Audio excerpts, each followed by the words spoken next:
Et bonjour France, écoutez, je suis dehors dans le parking là, du club. On m'a envoyé plein de messages par rapport à ce qui s'est passé à Moscou. Bon, ici on en a parlé énormément. On me demandait qu'est-ce que j'en pensais, si j'avais des idées par rapport à comment réagir. Alors, ce qu'il faut savoir, c'est que ce que je vais vous dire, en fait, c'est mon opinion, mon expérience.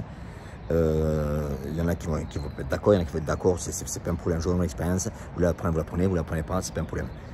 Sachant qu'aux États-Unis, ici, des fusillades, il y en a beaucoup de fusillades, ça fait qu'on a entre guillemets l'habitude, même si on n'est jamais pris un truc comme ça. Il y a beaucoup, c'est vrai qu'il y a beaucoup de morts. Donc, il y a des choses à savoir. C'est que, l'erreur que font la majorité des gens dans un cas comme ça, et je vous invite à vraiment surtout comme on dit chez nous, God forbid, ça vous arrive, c'est-à-dire que Dieu vous bénisse que ça ne vous arrive pas, c'est que déjà, il ne faut pas se cacher. Ne vous cachez pas, ça ne sert à rien. Il faut s'échapper. Je vous dis, moi je travaille à la police ici pendant plus de 10 ans, donc croyez-moi qu'on en a vu des choses. Il faut s'échapper et non pas se cacher. Si vous vous cachez, vous serez trouvé, donc ça ne sert à rien. Essayez de vous échapper, éloignez-vous du bruit. Si vous voyez les gens arriver en fait armés, il faut vous échapper le plus rapidement possible. Mais ne restez pas. Après, vous savez, la façon dont les gens se comportent, c'est important. Pourquoi? Parce qu'un exemple, s'ils ont des cagoules, c'est-à-dire qu'ils vont faire le travail rapidement, ils vont essayer de partir. Ceux qui n'ont pas de cagoule, qui s'en foutent de se faire retrouver, en général, ils vont chercher à tuer un maximum de personnes parce qu'en fait, ils s'en foutent de se faire attraper. C'est pas leur priorité. Donc, c'est important. C'est comme j'expliquais, les femmes qui vont se faire violer. Un homme qui a violé une femme en fait et qui a une cagoule, en général là, il va faire ce qu'il a à faire, il va la laisser vivante. Quelqu'un qui va violer une femme en fait sans cagoule, eh bien, sa chance de réussite, sa chance de survie en fait est trop petite. Pourquoi? Parce que c'est très bien qu'il va la tuer après. Donc ça, c'est une chose importante. Mais encore une fois, essayez de vous échapper, non pas vous cacher.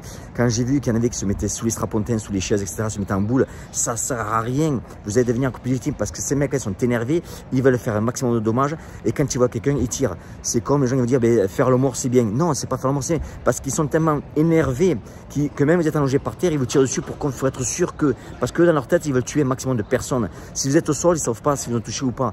Bon, en plus, il y a du sang, parce que sachez quand même, on n'est pas dans les films. C'est pour ça qu'il y en a qui me font rire quand ils parlent de la salle défense, couteau, coupure, etc. Non, on n'est pas dans les films. Hein. Quand vous saignez, vous le dites de suite. Donc, c'est sûr que si la tête est complètement éclatée, qu'il y a du sang partout, bon, le gars, il peut quand même essayer de finir le travail. Mais en général, il ne va pas le faire. Mais non, vous ne faites pas le mort, ça ne sert absolument à rien. Au contraire, vous êtes une victime. C'est à la chasse, en fait. Un objet qui ne bouge pas est plus facile à toucher que quelqu'un qui bouge. Donc, il faut à tout prix vous échapper. C'est ça l'histoire, en fait, c'est de vous échapper. Ne restez pas à cet endroit-là.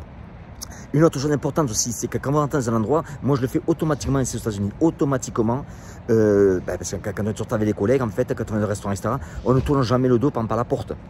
Quand moi je vais dans un restaurant ou dans un cinéma, etc., je regarde tout le temps la sortie de secours, où est-ce qu'elle est. Je vais régulièrement, quand je rentre dans un restaurant, ce que je vais faire, c'est aller dans les WC. Pourquoi? Parce que quand tu vas vers les WC, je voudrais savoir si à côté des WC, il y a une sortie de secours. Ou dans les WC, est-ce qu'il y a une fenêtre pour sortir à l'extérieur. Et ça, je le fais automatiquement, je n'y pense même pas. Parce que j'ai été conditionné comme ça ici.